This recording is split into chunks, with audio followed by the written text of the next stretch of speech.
Hey guys, today I'm going to show you how to do a little pattern on images that have been colored with Copic markers using just the Colorless blender.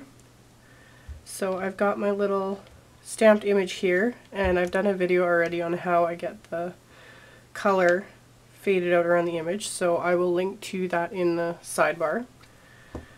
But for today it'll just be about making patterns. Anything you've colored with Copic markers, it doesn't matter when you've colored them. I just did this one obviously and just did the video for background, but I could have colored this last week, last month, last year, doesn't matter. You can still go back in and add elements with the Colorless blender, or you can even color with like the actual markers. Just keep in mind that if you wanted to add colors and whatnot, blending and things, if it's already been colored and sitting and everything else, you're going to probably end up adding too much color and it will oversaturate the cardstock and just make a mess. So once it's done coloring, the only thing I'll go back in and add is if I want to push the color around and whatnot with the blender. So what I want to do is I want to add kind of a little crosshatch pattern to his sweater here.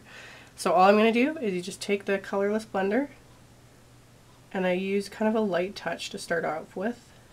I just start by drawing lines in a diagonal direction, just like so.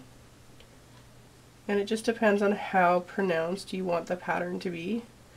You can leave it as is, or you can go over the lines again to push the color deeper into the cardstock, and then that will make the lines stand out more. So I did that, and now I'm going to have to turn it just to make it easier. I'm going to go in the opposite direction and do the exact same thing. Just lightly drawing the lines. And avoid the little buttons on this image because I don't want to push any of the color on those anywhere. See how simple that is and how cute that makes it? It just adds that extra little pop to your picture. And obviously I don't want to forget his little sleeves, so just kind of lightly go over those with the lines as well.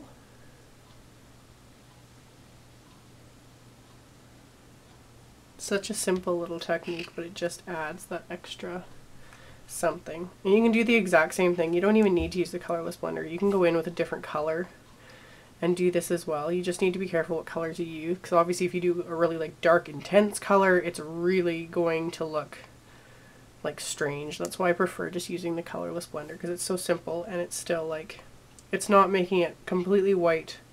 It's just pushing the color deeper, so fading the color out, so it's still, everything still matches, it's not making a mess. And what also you can do is, I'm gonna go in on this part of his pants where it's rolled up. And since I colored them to be denim, and normally when you roll up your jeans, it's much lighter. So I'd already colored it lighter, but I want to take my Colorless blender, and I'm just gonna kind of dab it onto here in a random sort of pattern, because I don't want it to be perfectly faded. I just want it to look a little textured, like the back of denim would look. Just like that. And that's all there is to it. And another thing I like to do is polka dots. That's also super easy to do with Colorless blender. So I've got this little image, and this is actually one that I colored a couple weeks ago, and it's been sitting in a folder since. And I want to make her little apron polka dotted. So all I'm going to do is you just dab with the tip of the Colorless blender wherever you want polka dots to be.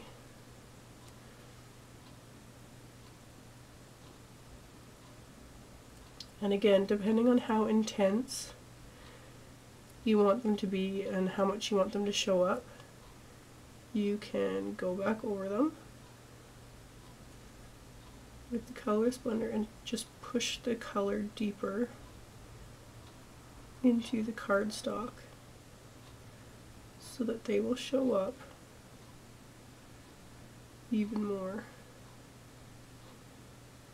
And just also take note that when you do things like this, if you're near the edge of stamped images, be careful how you use the colorless blender, because you can press the color out past the lines